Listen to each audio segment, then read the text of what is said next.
masih ada pada serial khotbah 7 hal yang harus dikerjakan oleh Yesus Kristus Tuhan kita demi gereja dan umatnya. Hari ini kita sampai pada hal yang kedua yang Yesus Kristus harus kerjakan. Hal yang kedua berjudul Aku harus mengerjakan pekerjaan Dia yang mengutus aku. Bacaan firman terambil dari kitab Injil Yohanes pasal 9 ayat 1 sampai ayatnya yang ke-7. Peristiwa sederhana, Yesus dan murid-muridnya lewat di satu tempat dan menjumpai seorang buta. Orang ini bukan buta karena masalah setelah dia lahir, tapi dia lahir sudah buta. Pertanyaan yang diajukan murid-murid berbunyi, dosa siapa?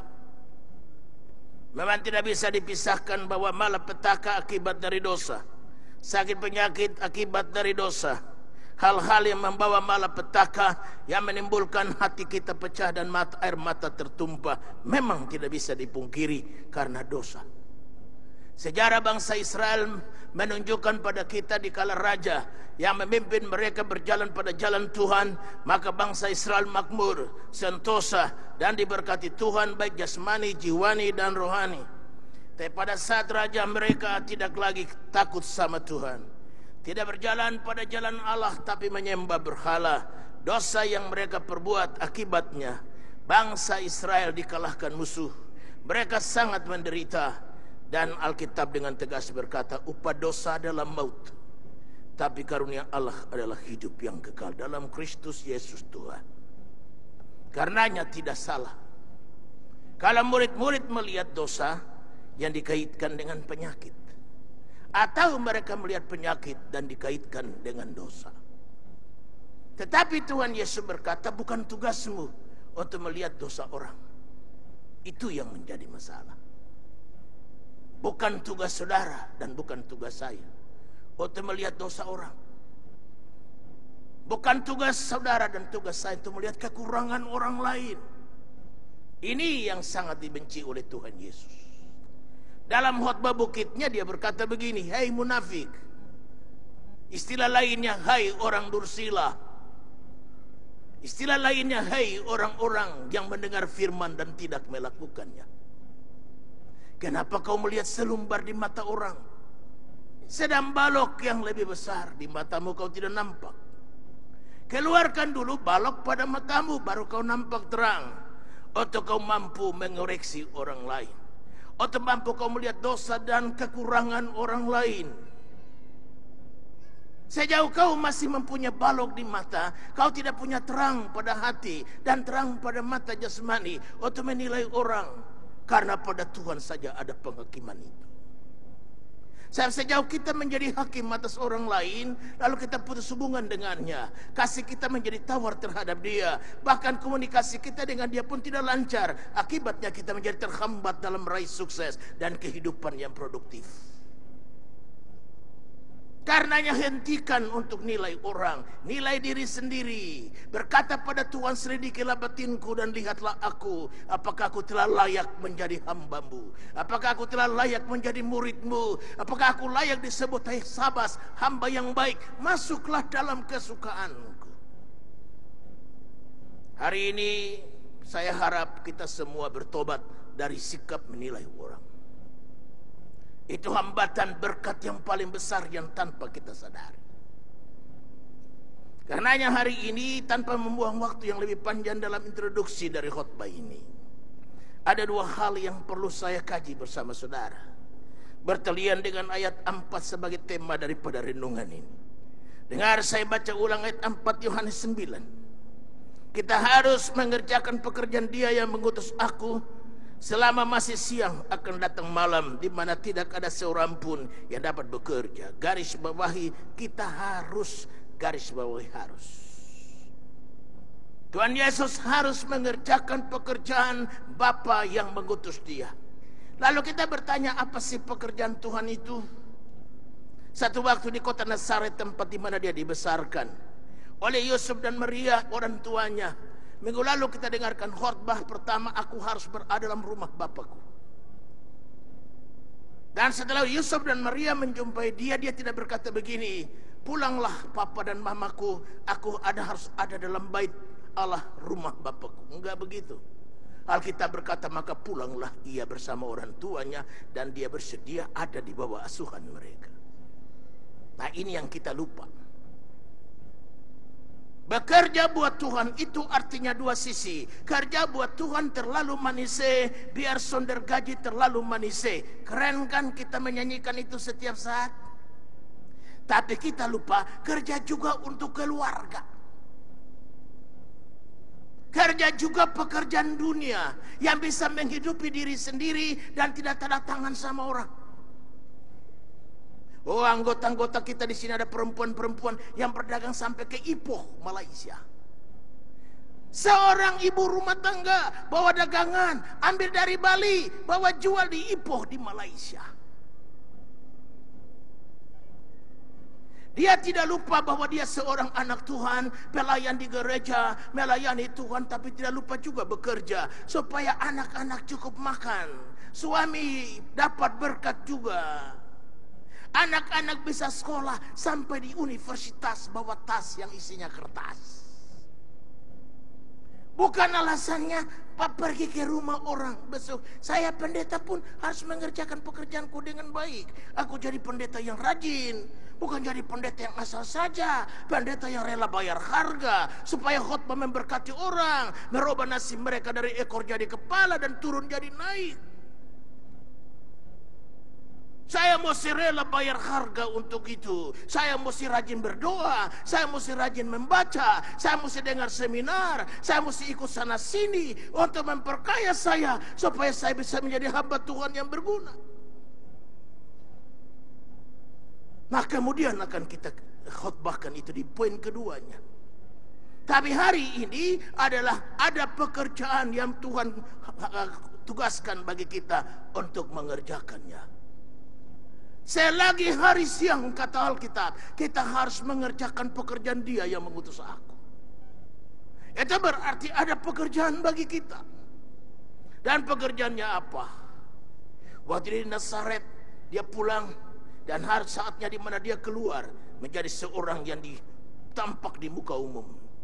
Dia pergi ke sinagog, rumah sembahyang orang Yahudi. Dia ambilnya sebuah kitab dan dibacakannya. Bacaan berbunyi, roh Tuhan ada di atasku dan mengutus aku untuk pergi berbuat baik.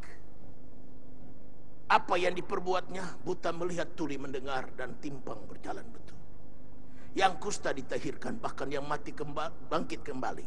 Itulah kebaikan yang ditawarkan. Kalau mau dirinci satu-satu, artinya bikin orang buta melihat adalah harus dikerjakan karena itu tugas Bapa. Membuat tuli mendengar, itu pekerjaan Bapa yang harus dikerjakannya. Membuat orang kusta menjadi tahir dan kembali normal bergabung dengan keluarganya dan masyarakat dan tidak ditolak menjadi orang terasing. Itulah pekerjaan yang harus, garis bawahi kata harus, dikerjakan Yesus karena itu tugas dari Bapa. Dan kita semua diminta terlibat dalam tugas itu. Saudara tidak perlu menjadi pendeta. Kau jumpa orang sakit saja dan berkata, kakak, bolehkah saya genapi firman yang berbunyi begini buat kakak? Firman apa, dek? Firman Tuhan berkata, tanda-tanda ini menyertai orang yang percaya. Dalam nama Tuhan Yesus, aku tumpang tangan buat orang sakit, mereka sembuh. Kakak bisa? Oh, nggak bisa, kau mah bukan pendeta. Yang tumpang tangan buat saya pendeta Yakob, baru saya percaya. Kalau kau kan bukan. Nah, inilah kekurangan kita. Kalau sudah sakit, panggil cucu. Yang sudah kenal Tuhan Yesus sekolah minggu. Udah nyanyi kambing bembe, kucing ngeong-ngeong, kodok teo tebum. Tetapi anak Tuhan memuji dengan riang, gloria, haleluya. Dia sudah sebutkan dirinya anak Tuhan. Panggil dia, cu, sini, tumpang tangan buat obong. Opungnya mesti percaya bahwa cucu yang kenal Tuhan, tangannya dipakai Tuhan untuk berbuat baik. Dan ini harus dikerjakan. Kata harus artinya tidak bisa ditawar. Harga mati. Nah, saya tidak bisa bayangkan kalau semua kita mengerjakan pekerjaan Bapa ini. Oh, saya percaya berbondong-bondong orang datang kepada Tuhan karena menyadari hanya Dialah yang dapat berbuat baik dan kemurahan. Tuhan Yesus berkata kepada murid-muridnya, ini bukan dosa dia, bukan dosa orang tuanya, tapi perbuatan Allah yang besar akan dinyatakan dalam diri. Lalu kita baca lebih jauh, perbuatan apa sih? Tuhan Yesus mengoles matanya dengan ludah yang telah dilemparkannya kepada tanah. Diulak tanah itu dan tempelkan kepada matanya dan berkata, pergilah dan cuci di kolam Siloam. Dia taat pada perintah Tuhan dan tidak ragu sedikit pun. Dia berjalan dan haleluya, dia cuci di kolam Siloam dan dia sembuh. Siloam artinya yang diutus. Kalau kau diutus, kau tidak pergi, kau tidak bernama utusan. Maka dia berangkat dengan tidak ragu-ragu sebagai seorang utusan. Utusan dari Allah untuk demi kepentingan dirinya sendiri. Dia tidak seperti orang kusta sembari berjalan dan sembuh. Dia mesti bertemu dengan kolam Siloam dulu. Dia mesti mengambil airnya, cuci matanya, baru proses kesembuhan terjadi, karena itu prosesnya. Tapi si kusta yang ditunjukkan, dia kata, pergi dan tunjukkan dirimu pada imam. Dan Alkitab berkata, sementara mereka berjalan, mereka sembuh. Bermacam-macam proses yang diminta, tergantung kita taat atau tidak. Kita bernama utusan atau kita bernama pemberontak. Yang Tuhan cuma tuntut taat, lain tidak. Dan untuk taat itu perkara gak susah. Gak perlu naik gunung, turun lembah, dan nyebrang lautan untuk mendapatkannya. Dia berasal dari hati. Dia berasal pada dalam kita. Nah, ini yang saya banyak bahas dalam buku terbaru saya, The Art of Talking to Yourself. Seni berbicara, seni mendorong, seni memotivasikan diri untuk meraih yang terbaik dalam kehidupan. Sekarang sudah 75% selesai. Tinggal 25% lagi. Akhir Agustus naik cetak. Oktober atau pada pertengahan November saya bagi kepada saudara. Gratis, 350 halaman. 100 minimal 100 buku saya baca untuk mendapatkan inspirasi untuk menulisnya. Bapak Ibu Saudara, saya ingin menjadi pendeta yang melaksanakan tugas dengan baik.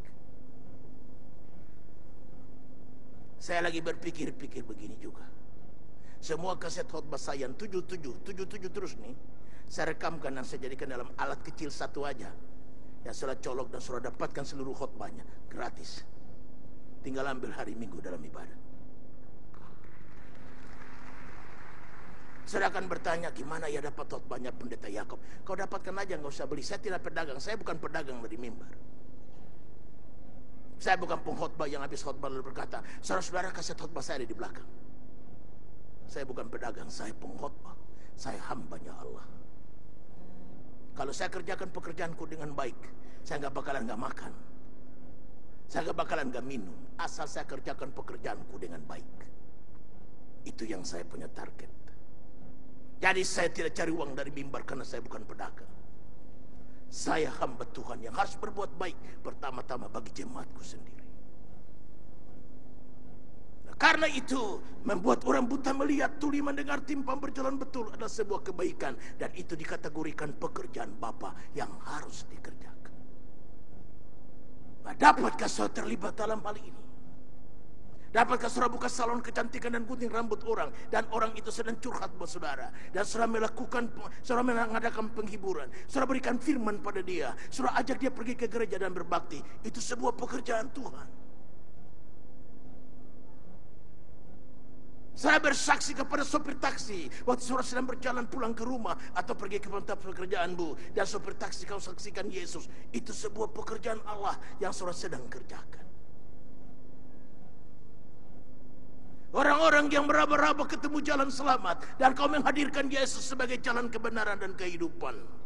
Kau menganggap, ini macam-macam saja, sedangkan itu pekerjaan Bapa yang harus kita kerjakan. Jadi kita lihat di sini bahwa menghakimi orang bukan pekerjaan. Melihat kekurangan orang dan menyebarluaskannya bukan panggilan kita. Orang lain mau mengerjakannya terserah.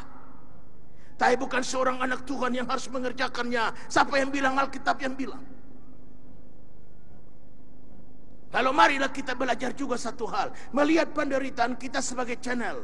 Sebagai saluran di mana Allah menyatakan kebaikannya, rahmat dan pertolongannya. Jadi kalau sudah tiba-tiba mengalami sakit, bilang sama diri, hai jiwaku, jangan putus asa. Ini cara Allah untuk dia menyatakan kuasanya, kebaikannya, rahmat dan anugerahnya. Kapankah kebaikan Tuhan itu nyata? Pada saudara dalam problema. Kapankah kuasa Tuhan itu dinyatakan pada saat orang buta, orang tuli, orang timpang, dan orang kusta, bahkan orang mati? Itulah channel, itulah kesempatan Tuhan menyatakan rahmatnya, anugerahnya, dan kebaikannya. Tapi kalau semua ini tidak ada, Allah tidak ketemu channel untuk menyatakan kemuliaan dan kuasanya. Karenanya lihat problema, lihat masalah bukan dari sudut pandang manusia. Tiba-tiba kita dapat sesuatu, dosa nih. Ini kurang rajin ke gereja nih. Ini kurang doa nih. Belum tentu. Lihat orang-orang baik seperti Ayub. Alkitab berkata di bagian timur tidak ada orang yang saleh seperti Ayub. Kurang apa? Anaknya 10 mati, 1 harap 1 malam. Malam berikutnya hartanya habis dicuri orang. Kurang apa? Tubuhnya hancur seluruh dari kepala sampai ke kaki dengan bisul-bisul yang tak terobati. Istrinya pun tidak mendukung dia, rumah tangga goncang. Orang lain bilang nggak apa-apa dah, harta hilang mah nggak jadi soal. Yang penting rumah tangga rukun dan damai. Rumah tangga juga kacau. Istri mau tinggalkan dia. Buat apa kau sudah bau busuk? Coba kalau kita dulu pengusaha hebat, kasih makan anak bini. Lalu tiba-tiba kita mengalami masalah, lalu bini kita bilang, Pak, sampai di sinilah pertemuan kita. Sakit nggak? Tapi kalau bini tetap setia, jangan takut sayang. Aku ada. Aku rela berjalan bersama kau. Bukan saja pada puncak gunung tinggi, tapi pada lembah kekelaman pun aku berjalan bersama. Minimalkan kita terhibur. Orang lain tawain kita, tapi bini kita tidak. Minimal kita terhibur. Tapi kalau orang lain tertawa kita, bini kita juga ada pada rombongan tertawa. Dulu lo wangi, sekarang lo bau busuk.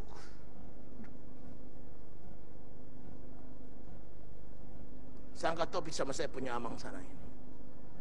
Ini itu saya di kursi roda, ini dulu cantik. Bahagia rumah tangga mereka. Tiba-tiba inang saya ini sakit di atas kursi. Amang saya dorong. Saya saksikan dari mimbar. Biasanya mah suami ngurus, istri ngurus suami. Ini suami ngurusin istri. Nggak pernah tuh saya punya amang nih ngeluh. Marah-marah gitu. Dikit-dikit ke WC, dikit-dikit ke WC. Ngapain sih? Enggak, dorong. Saudara semua lihat. Ini bukan kata cerita di awan-awan permai, belum mendarat di bumi.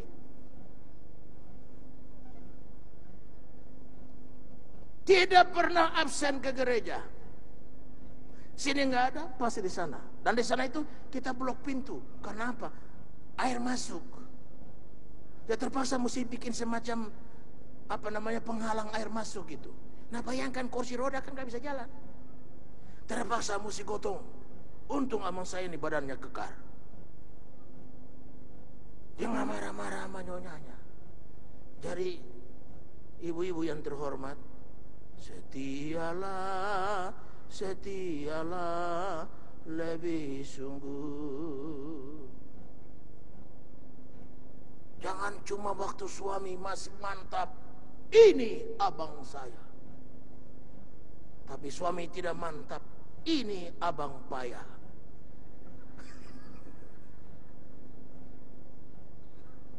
Iya kan, saya dan payah mirip-mirip. Dari mari kita lihat di sini, haleluya. Nyatakan kebaikan, kapan lagi? Sekarang. Karenanya kalau kita memberikan penghiburan, memberikan kekuatan, memberikan kebaikan, itu pekerjaan Bapa yang harus kita kerjakan. Kapankah? Selama hari siang. Jadi kita lihat di sini bahwa sengsara, malapetaka, kesusahan harus kita lihat dari sudut pandang Allah sebagai jalur, sebagai saluran Allah menyatakan berkat, rahmat, anugerah, dan kuasa-Nya. Baca bersama saya Mazmur 119 ayatnya yang ke-71. Saya baca dulu baru kita baca sama-sama untuk memacu diri. Mazmur 119 ayatnya yang ke-71. Bahwa aku tertindas itu baik bagiku, garis bawahi itu baik bagiku. Supaya aku belajar ketetapan-ketetapan-Mu. Jadi aku tertindas. Kata lain daripada aku sengsara, kata lain daripada kemalangan, kata lain daripada lembah kekelaman. Pemazmur berkata, aku tertindas itu baik bagiku. Jadi pemazmur tidak melihat tertindas sebagai malapetaka, sebagai sesuatu yang aneh, naif, yang terjadi bagi orang percaya. Pemazmur melihat tertindas itu baik bagiku. Baiknya apa? Supaya aku belajar ketetapan-ketetapan-Mu. Dari pemazmur melihat sengsara, melihat malapetaka sebagai seorang guru yang mengajar ketetapan-ketetapan Tuhan. Karena adanya masalah kita terhadap firman, kita sadar, kita digoyangkan untuk kembali angkat muka dan melihat janji Tuhan yang tidak berubah kemarin, hari ini, dan sampai selama-lamanya. Langit dan bumi boleh lenyap, tetapi janji Tuhan tinggal tetap. Jadi kalau pendeta berkhotbah kita, itu lagi. Pendeta berkhotbah, masalah lagi yang dibahas. Oke, gak apa-apa. Tuhan pinjam aja masalah untuk menjadi guru bagi kita. Berapa kamar-kamar penjara menjadi saksi. Dalam kamar penjara lah orang bertobat. Antara lain Jack Marpau. Narkoba berat. Sekarang jadi pendeta GBI di Medan. Pernah dengar nama Jack Marpau? Dengan lagu 10 Todoh. Lagu nomor 13. Karena di penjara Cipinang kamar 13 lah dia bertobat dari narkoba. Sekarang jadi pendeta GBI di Medan. Berapa kamar-kamar penjara menjadi saksi tentang masalah telah menjadi jalur untuk Tuhan menyatakan panggilannya. Kamar-kamar rumah sakit, suster-suster menjadi saksi. Berapa banyak pendeta datang kepada orang-orang yang sedang sakit tergeletak dan cuma menawarkan satu kalimat. Apakah kau bersedia untuk menerima Yesus Kristus? Dengan anggukan kepala pendeta berdoa dan sembuh. Masalah, problema, kesusahan adalah jalur untuk Allah menyatakan kuasa, rahmat, dan anugerah. Dan jika semua ini ditulis kata Alkitab, dunia kita ini tidak mampu untuk menampung semua tulisan tentang kebaikan, rahmat, anugerah yang dikerjakan Kristus sebagai tugas yang diberikan oleh Bapa. Haleluya untuk itu.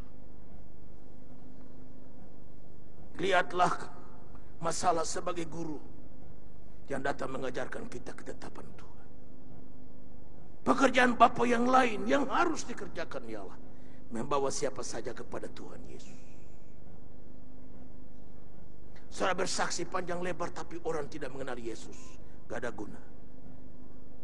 Saudara hafal semua Alkitab sampai saudara disebut konkordansi berjalan, tapi tidak ada seorang pun bertobat lewat pelayananmu. Semua sia-sia.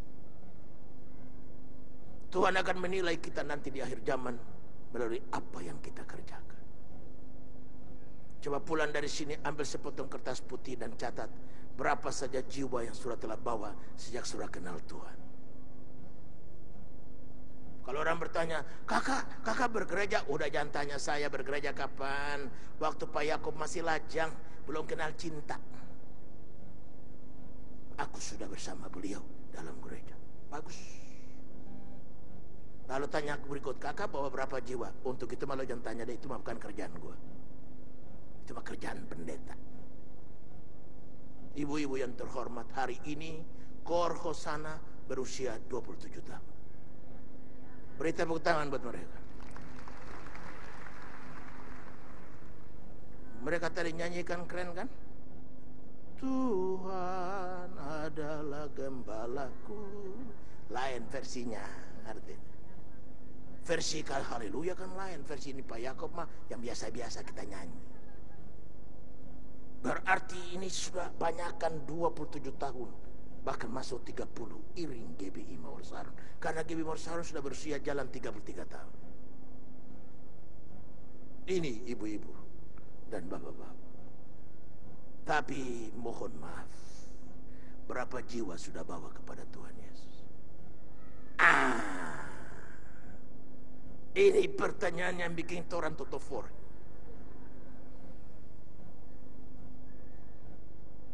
Bapak-bapak yang terhormat, saya bersyukur. Ini jemaat ini puluhan tahun semua nih.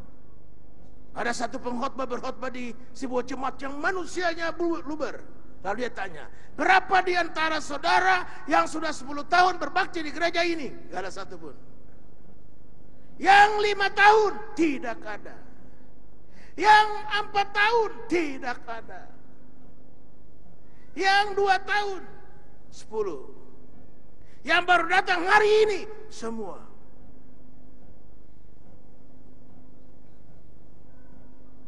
Bayangkan ya? Tapi ini semua nih jemaat puluhan tahun semua nih. Ini barat pohon udah berakar nih. Ini Ibu Susi Barus nih, yang depan nih udah jangan main-main. Ini orang-orang lama semua nih. Nah cuman pertanyaannya, mohon maaf lagi, bukan masalah lama, masalah berapa jiwa sudah bawa. Ini amang saya dan itu saya ini orang Garuda nih, sekarang menjadi orang-orang penting di Filipina Airlines. Ini orang-orang lama semua nih. Saya kenal muka, saya nggak seberapa hafal nama, tapi kalau muka nggak meleset. 3 kali nggak gereja aja pegang tangan sama saya tanya, udah lama nggak gereja kemana? Saya hafal muka keren, karena mata saya ini mata Raja Wali.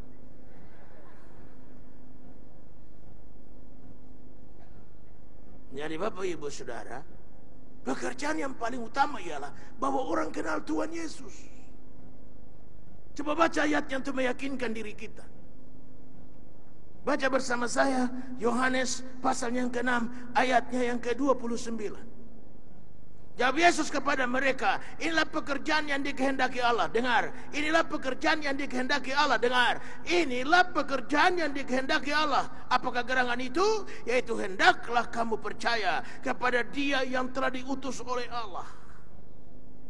Dan siapa Dia yang diutus oleh Allah? Yesus Kristus yang lahir, Yesus Kristus yang hidup, Yesus Kristus yang mati, Yesus Kristus yang bangkit dari kematian, yang naik ke sorga, duduk di sebelah kanan Allah, dan akan datang sebagai hakim orang yang hidup dan yang mati. Itulah yang kita ungkapkan dalam pengakuan iman rasuli.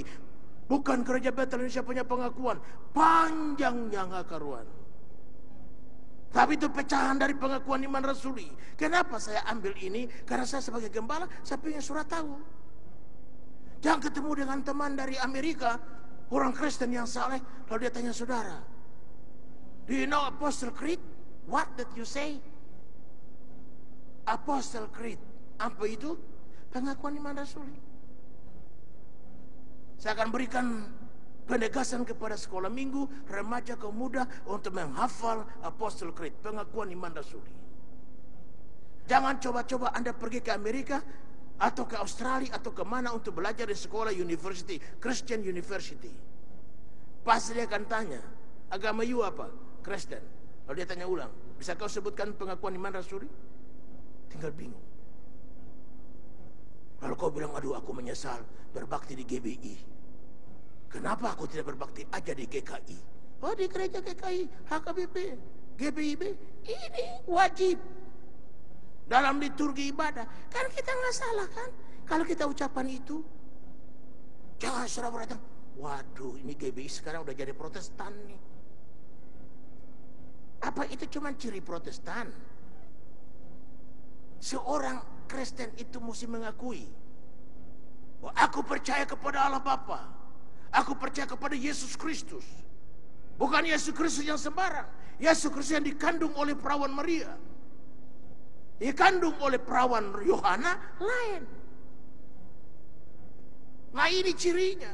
Saudara pergi ke Filipina, saudara jumpai banyak Yesus. Yesus Fragas, Yesus Dalisay.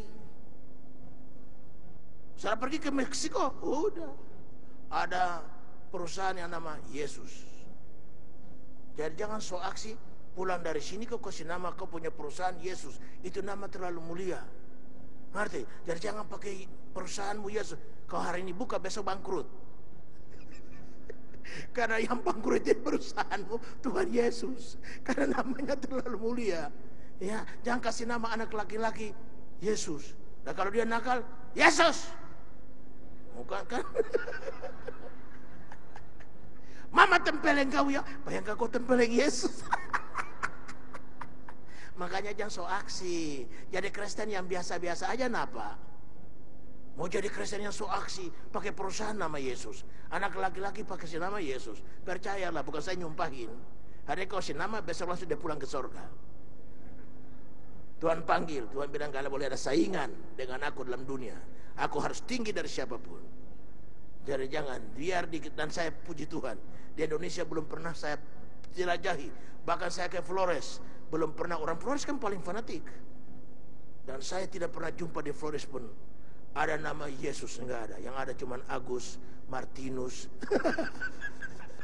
Domingus, Stefanus. Ini Kristen di Indonesia masih mengerti etika beragama itu. Tapi kalau kau menyebutkan perusahaanmu Yesus, nanti kau kurang etika, enggak hormat sama Tuhan. Sedangkan hormatilah Allah, ya kan? Jangan sampai namanya disia-siakan. Jangan menyebut nama Tuhan Allahmu dengan sia-sia. Jadi kalau misalnya kau datang kepada salon kecantikan Yesus salon, lalu dia tutup, kau kurang ajar. Yesus salon tutup. Tuhan Yesus terlibat dalam kata kurang ajar. Jangan inang. Haleluya. Bawa Kristen, bawa diri biasa-biasa inang.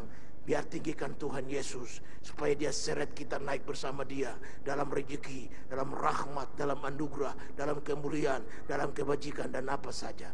Bawa orang kenal kepada Yesus merupakan panggilan istimewa.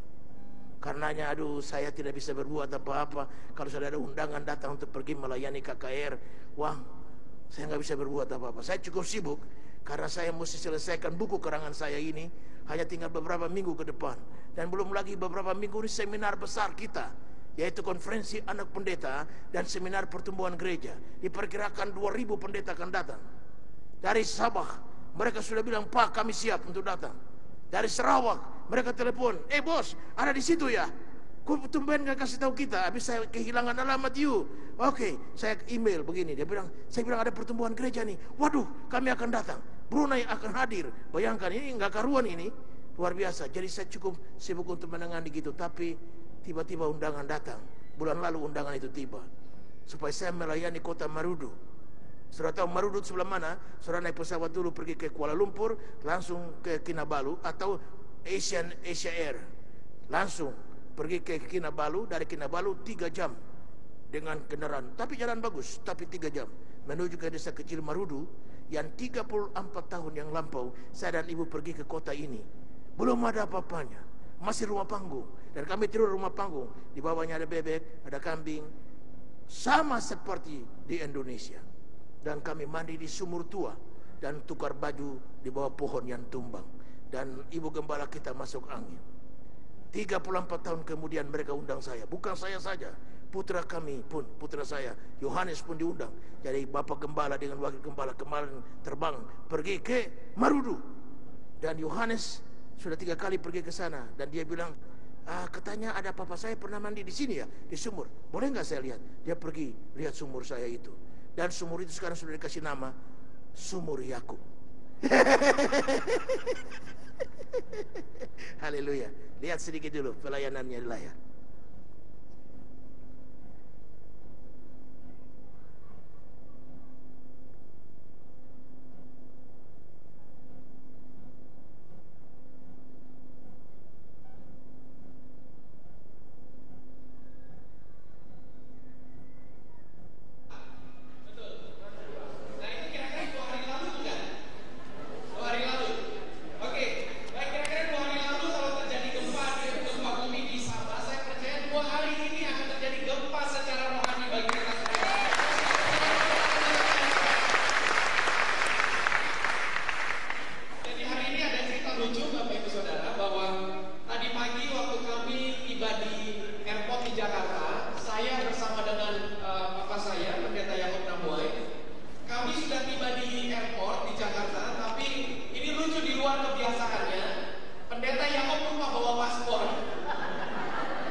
Bagaimana kita harus taat dan kita rela berkorban kepada Tuhan.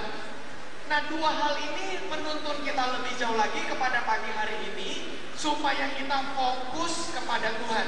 Lilin kecilnya lah yang tidak seberapa.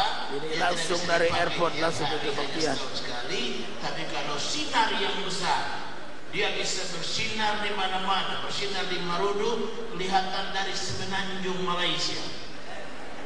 Nah, Tuhan mau kita punya sinar besar. Haleluya. Nah, sinar kita bersinar kalau kita berhasil. Jadi kita bangkit dan bersinar kalau kita berhasil. Jadi kalau pusat kehidupan kita yang bernama hati, kita tidak jaga dan dia layu dan patah, maka percuma bangkit dan bersinar tidak akan terwujud.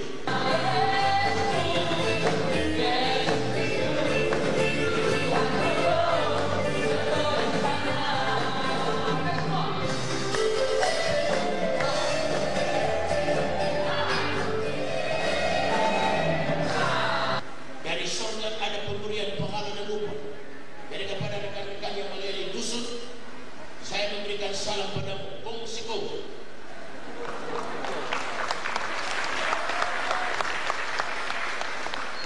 Jangan terbalik, basuh.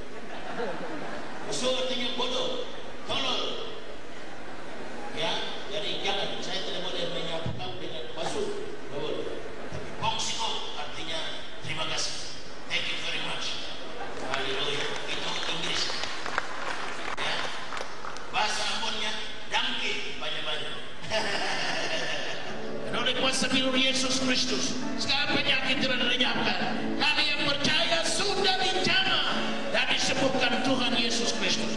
Berikan tepukan tangan kemenangan bagi anak domba Allah. Yang keras, yang keras, yang keras, yang keras, yang keras. Haleluya. Mana bisa kita Ini tangannya sebelah lumpuh, sudah 3 tahun, tapi didoakan dan Tuhan menjamahnya dan sembuh. Sekarang saya rasa masa udah kena hujan tadi, tapi mungkin kuasa Tuhan. Haleluya. Ma ini punya tangan sudah lama tidak bisa digerakkan, tidak bisa angkat, sebutkanlah begitu. Dan sementara kita menyanyi tadi, Ma ini rasa ada jemaat Tuhan. Sekarang kita tes, Mama sakit begini sudah berapa lama? Ada 3 tahun sudah. 3 tahun sudah. Selama 3 tahun itu tangan ini susah diangkat kah? Oke, sekarang Mama tolong angkat tangannya. Turun lagi Mama, turun lagi. Haleluya, turun lagi. Luar biasa. Beri tepuk tangan bagi Yesus Kristus, Tabib yang heran. Haleluya, haleluya. Sakit bengkak. Ini sama, tangannya juga lumpuh. Ini tangan bengkak. Tadi angkat tidak bisa, karena setiap angkat sakit. Malam ini Tuhan menjamahnya, dan kamu tolong angkat, tidak sakit lagi. Dan turun dulu tangan, angkat sekarang. Turun lagi, angkat sekarang. Tidak sakit lagi?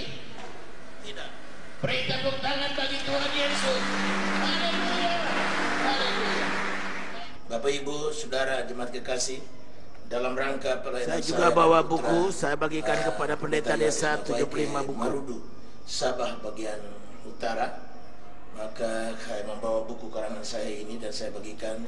Ada untuk 64 pendeta di berbagai desa dan dusun yang ada di daerah Sabah, khususnya untuk kota Marudu dan sekitarnya. Tempat di mana saya pernah datang 31 tahun yang lampau, di mana saya dan ibu mandi di sumur dan juga tukar baju di pohon yang tumbang. Tapi sekarang kota ini telah berubah menjadi kota yang cukup maju. Kami berada di lobi hotel yang mana saya dan putra tinggal bersama Henry Kurniawan, juru kamera. Kami datang untuk pelayanan 3 hari. Dan ini buku yang saya persembahkan, dan Pak Gesen, Ketua Panitia Hamba Tuhan, Pastor daripada salah satu gereja SIB Sidang Injil Borneo yang berada di kota Marudu. Ya, nama saya Pastor Nelson. Saya adalah ketua untuk 51 buah gereja di seluruh kawasan Tandik. Saya mengucapkan banyak-banyak terima kasih kepada Pendeta Dr. Jacob Nahwai dan kepada seluruh jemaat gereja Bethel Indonesia Saron, karena telah menyumbangkan buku yang sangat bagus ini. Saya percaya bahwa buku ini pasti dapat menjadi berkat yang besar, bukan saja untuk pendeta-pendeta yang melayani di seluruh kawasan Tandik atau Utara Sabah, tapi juga untuk gereja SIB secara keseluruhan. Terima kasih yang tidak terhingga pada Pendeta Dr. Yakub dan juga Pendeta Yohanes Nahwai. Terima kasih, Tuhan Yesus memberkati. Shalom. Halo. Haleluya. Kita beri tepuk tangan yang meriah bagi Tuhan kita Yesus Kristus. Jadi membawa orang mengenal kepada Yesus Kristus merupakan pekerjaan utama yang Bapa haruskan, tugaskan bagi kita sekalian untuk mengerjakannya. Karenanya jika kita tidak mengerjakan pekerjaan ini, maka kita dianggap menjadi orang malas dan jahat. Haleluya.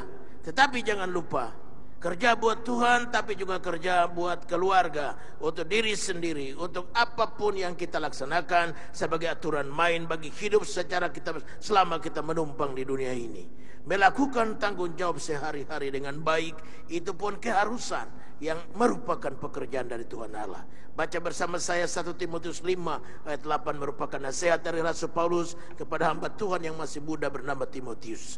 1 Timotius 5 ayat 8. Ayat ini bagaimana kalau kita baca sama-sama setelah hitungan 1 sampai 3. Baca sama-sama 1 Timotius 5 ayat 8. 1, 2, 3. Tetapi jika ada seorang yang tidak memeliharakan sanak saudaranya, apalagi seisi rumahnya, orang itu murtad dan lebih buruk dari orang yang tidak beriman. Bayangkanlah, selalu kita pikir kerja buat Tuhan terlalu manis. Tapi jika kita tidak juga mengerjakan kewajiban kita, sehingga rumah tangga kita terlantar, anak kita kurang makan, istri kita kurang makan, maka dikatakan Alkitab kita lebih jahat dari orang yang tidak beriman, bahkan dianggap murtad. Jadi kalau saya sebagai suami, saya cuma nganggur saja di rumah, saya tidak pusing dengan keluarga, saya tidak pusing dengan istri, dengan anak-anak, mereka mau sekolahkah atau tidak sekolahkah, masa bodoh. Ada cerita tentang seorang ibu rumah tangga yang dia nggak pusing dengan anak-anaknya. Dia biarkan saja, apa adanya saja mereka mau jadi apakah masa bodoh. Kita sedang digegerkan dengan berita tentang Angelina yang dari Denpasar, Bali, yang diperkirakan dibunuh oleh mama angkatnya sendiri. Mama angkatnya ini seorang yang aneh. Dia tidak suka bergaul dengan tetangga. Pagarnya tinggi luar biasa. Dan dibiarkan anak angkatnya bernama Angelina ini masih di sekolah dasar. Tinggal di sebuah kamar yang sama sekali layak buat seekor binatang, bukan lagi kepada manusia. Dan anak-anak ini mati, dia dihebohkan, dia hilang. Tapi polisi begitu mengadakan penyelidikan menjumpai mayat anak ini dikubur di bawah kandang ayam. Tidak tahu siapa yang membunuhnya. Diperkirakan mengarah kepada ibu angkatnya ini, yang diperkirakan takut warisan jatuh kepada anak ini sebagai anak angkat. Kita melihat dunia kita ini orang-orang yang melepaskan tanggung jawab. Orang-orang yang gak peduli. Dia hanya pikir dirinya sendiri. Zaman kita ini ada disebut me generation. Generasi aku. Orang gak pusing dengan siapa-siapa. Beberapa tahun yang lalu ada seorang Australia yang tiba-tiba lihat orang-orang Jepang turis. Dia ambil senapan, dia dor, mati sekian orang di restoran. Dan dicari tahu polisi, kenapa sampai begini? Orang kok bisa tega membunuh orang, turis dari Jepang. Lalu polisi menemukan dia sakit sebuah penyakit yang bernama me generation. Generasi aku. Kita sedang hidup pada sebuah dunia yang orang masa bodoh, gak pusing dengan orang lain. Hanya orang pentingkan dirinya sendiri. Marilah kiranya lewat khotbah ini ada dua macam pekerjaan. Pekerjaan Tuhan, tapi juga pekerjaan hari-hari. Sebagai suami, sebagai karyawan, sebagai bos, sebagai istri, sebagai orang-orang yang biasa dalam hidup hari-hari. Seorang pengusaha Kristen berkata kepada saya, Pak Pendeta Yakob, saya enggan menerima karyawan Kristen di perusahaan saya. Kenapa bos? Sedangkan firman Allah berkata bertolong-tolonganlah kamu satu dengan lain teristimewa sesama iman. Lebih dengan orang yang tidak beriman, Pak. Orang beriman itu selalu bilang bawa-bawa nama Tuhan. Masuk paling telat, pulang paling cepat. Nah, kalau kita tanya dia, kenapa kau telat? Habis mengikuti dulu Pak, full gospel breakfast meeting. Masuk jam 10, sedang karyawan mesti masuk. Jam 8 on, jam 7 sudah mesti di kantor. Dia terlambat masuk jam 10. Ditanya dari mana? Habis kebaktian full gospel breakfast meeting. Belum sore lagi, habis makan siang. Sudah semua buru-buru pulang. Kenapa? Ada latihan core di gereja. Yang satu lagi, ada kumpulan cell group. Apakah kita tidak boleh ikut cell group? Harus. Kerja buat Tuhan terlalu manis. Tapi cell group tidak boleh mengurangi kita. Sehingga kita punya kewajiban sebagai karyawan. Karena perusahaan gaji kita. Jadi kalau kita makan gaji tidak kerja, kita makan gaji buta. Alkitab membahasakannya, kita murtad. Lebih jahat dari orang tidak beriman. Jadi kalau saya bernama suami, punya istri, punya anak sekian, tapi anak-anak terlantar tidak bersekolah. Alasannya, udah nak, gak usah pergi ke sekolah nak, Tuhan Yesus udah mau datang. Bapak begitu? Kemarin kan saya berkhotbah beberapa minggu lalu tentang Tuhan Yesus akan datang. Sekarang ini Amerika dan Eropa sedang digegerkan dengan bunyi sangkakala di langit. Orang bingung. Ini sangkakala apa ya? Ya memang orang yang tidak pernah baca Alkitab bingung tentang sangkakala berbunyi di langit. Tapi orang yang sedang baca Alkitab tidak usah bingung. Nasihat Rasul Paulus kepada jemaat Tesalonika, jika Yesus datang kembali, dia akan diiringi oleh berjumlah malaikat yang begitu besar, dan mereka akan tiup sangkakala. Dan orang mati yang mendengarkan suara sangkakala ini akan bangkit, terangkat naik ke surga bertemu dengan Tuhan Yesus. Hanya buku yang bernama Alkitablah berbicara tentang sangkakala berbunyi di langit. Tidak ada buku yang lain. Lalu saya berpikir-pikir dalam hati, waktu saya pergi ke Waropen itu, ada berita di televisi tentang ini. Dan orang bertanya, kenapa saja di Amerika dan kenapa di Eropa? Kenapa tidak di negara lain? Setelah pergi ke Amerika, tidak boleh sebutkan nama Tuhan. Tidak boleh ada doa di sekolah. Sedangkan di Amerika ini kita tahunya negara Kristen. Ambil dolar. Mau $1, $5, $10, $100, $50, ada tulisan, In God we trust. Artinya kami percaya akan Allah.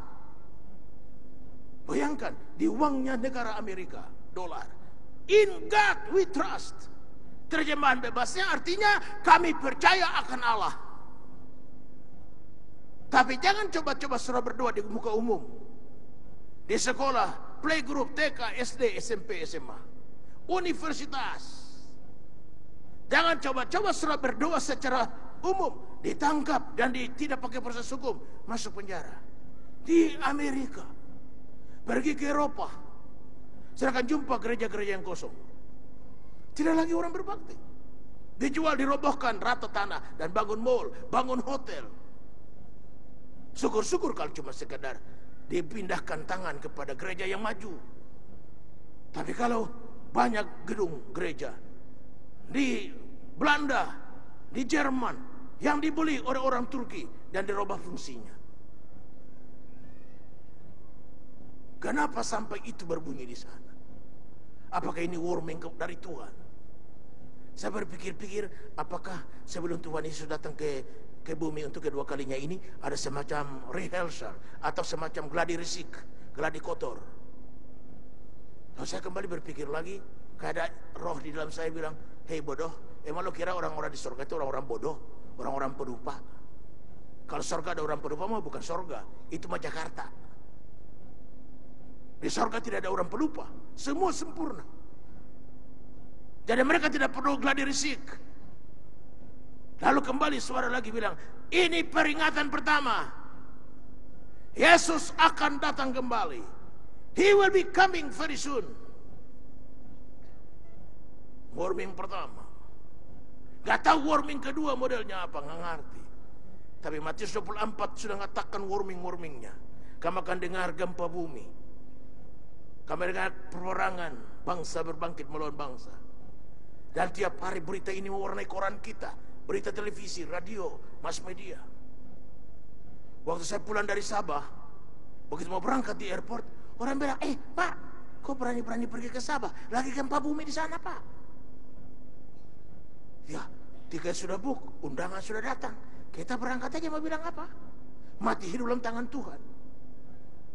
Begitu sampai di airport, orang yang jemput saya sepanjang jalan cerita, Pak, memang Kinabalu ini belum pernah meletus. Gunung tertinggi di Asia itu namanya Gunung Kinabalu. Berada di mana? Di Sabah, Malaysia. Belum pernah meletus.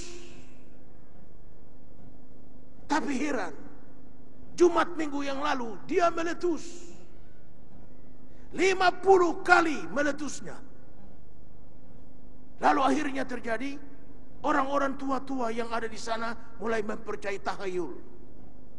Ada 6 orang bule naik ke puncak gunung itu mendaki dan mau berbicara. Di sana mereka buka baju, naked. Lalu kata mereka bahwa ini mungkin penjaga gunung itu marah karena dianggap pelecehan.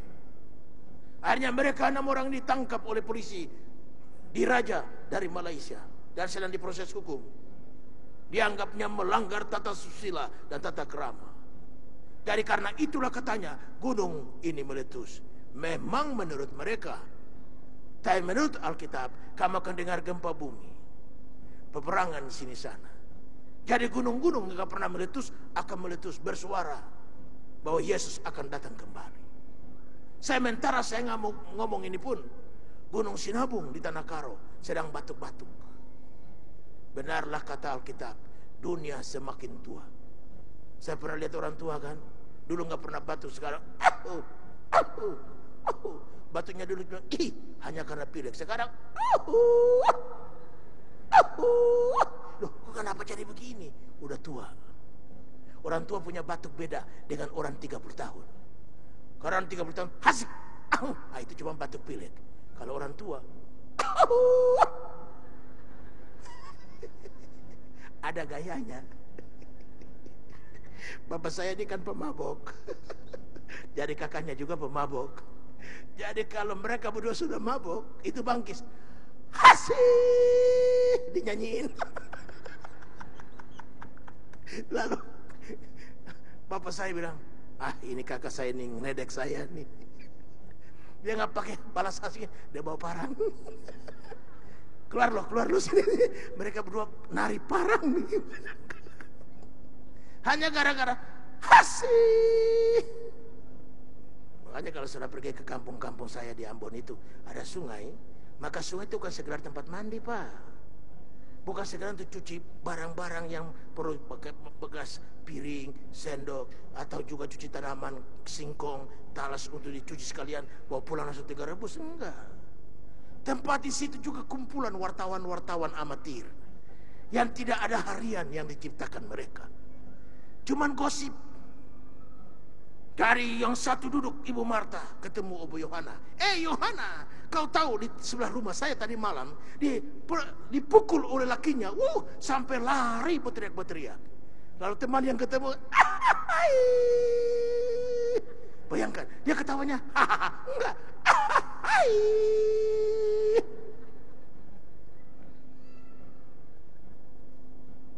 Jadi dunia kita semakin tua. Tanda-tanda kedatangan Tuhan Yesus semakin dekat. Nah, karena itu dia akan datang kembali. Tapi mari kita tidak perlu bingung. Kita kerjakan apa yang kita bisa. Soal kedatangan Tuhan bukan urusan kita untuk kita hitung tanggal dan harinya. Itu urusan Bapa di sorga. Urusan kita adalah bersaksi terus sampai Tuhan datang. Dan kerjakan pekerjaan dengan baik. Jangan sampai nyonya berkata, ya Tuhan, aku tahu kalau hidupku cuma sengsara seperti ini. Aku tidak mengambil Tigor menjadi istriku, tetapi Lambot yang ditawarkan mama. Tapi kau menyesal sudah tidak bisa lagi. Karena perkawinan bukan masalah baju. Gak cocok di badan kita ganti. Sampai maut memisahkan kita. Mama sudah bilang, nak, dari aku lihat Tigormu ini, calonmu ini, cara jalannya saja bebek lebih cepat dari dia. Pertanda ini pasti malas, nak. Tapi kau alasannya, mak, cinta kami sudah dirambut, mak, dikit lagi keluar. Ya, kau punya pilihan, nak. Apa mau dikata? Bapak Ibu, tanpa mengurangi rasa hormat saya, mari kita kerjakan tugas kita. Jadilah suami yang baik, jadilah istri yang baik, anak yang baik, hormat sama orang tua. Karenanya saya harap seminar keluarga kita hadir. Daftarkan diri, hanya 400 orang saja. Jadi kalau satu kakak, papa, mama, dan 2 anak, berarti 4, kita butuh cuma 100 kakak. Daftarkan diri, mari kita bersama-sama bergumul bagaimana menjadi bapak yang baik, ibu yang baik, anak-anak yang baik, besan yang baik, mantu yang baik, ipar yang baik.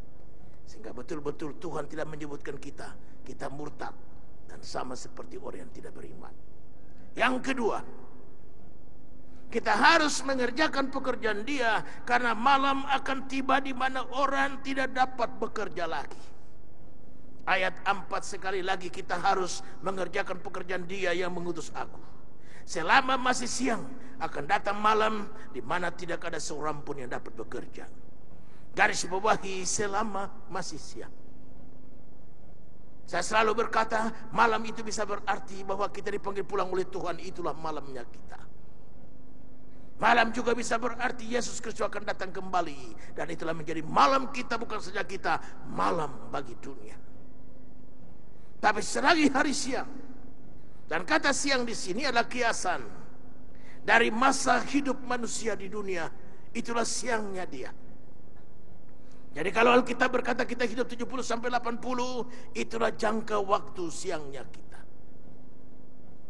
Jadi kalau 70 sampai 80 kita hidup. Nah, saya sekarang sudah 68. 3 bulan.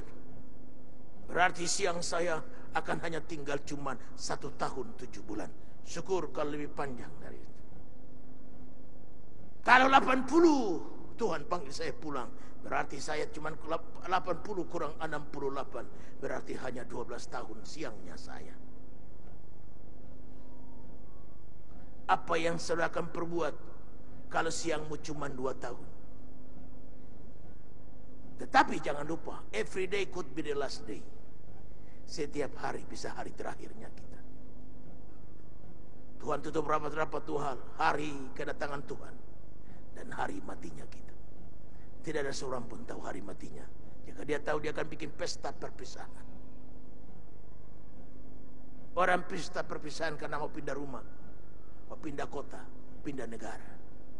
Tapi tidak ada pernah orang bikin pesta perpisahan karena dia tahu hari matinya. Enggak ada. Every day could be the last day. Saya kadang-kala jumpa teman-teman saya tanya, bagaimana dengan sini? Oh, dia sudah meninggal, Pak. Kapan? 2 tahun yang lalu. Teman-teman yang sama-sama satu alma mater, sama-sama di wisuda, sama-sama terjun di ladangnya Tuhan, sudah tidak ada. Selagi hari siang. Jadi hari siangnya kita ini diwarnai dengan singkatnya umur. Tidak ada seorang pun yang tahu. Umur manusia itu singkat. Digambarkan seperti bunga rumput. Rumput dan bunga rumput. Mekar di pagi hari dan sorenya luruh. Diwarnai dengan masa-masa kekelaman. Tuhan Yesus berkata dalam Yohanes pasal 9. Ayatnya yang ke-10. Dikatakan dalam dunia ini kamu mengalami banyak sengsara. Tapi tetapkanlah hati. Diwarnai dengan berbagai pergumulan dan masalah. Tapi jangan lupa, siangnya kita itu juga merupakan kesempatan untuk bawa jiwa kepada Tuhan. Ada kesukaan besar kalau saudara kerjakan tanggung jawabmu dengan baik. Ayat terakhir ini kita baca sama-sama, lalu kita akan berdoa. 2 Timotius 4 ayat 7 dan ayatnya yang ke-8. Aku telah mengakhiri pertandingan yang baik. Aku telah mencapai garis akhir. Aku telah memelihara iman. Ayat 8. Sekarang telah tersedia bagiku mahkota kebenaran yang akan dikaruniakan kepadaku oleh Tuhan, hakim yang adil pada harinya. Tapi bukan hanya kepadaku, melainkan juga kepada semua orang yang merindukan kedatangannya. Ungkapan yang menggambarkan ada sukacita tersendiri bagi mereka yang telah membuat pertandingan itu sampai pada garis akhir. Kerja buat Tuhan dan kerja buat diri juga.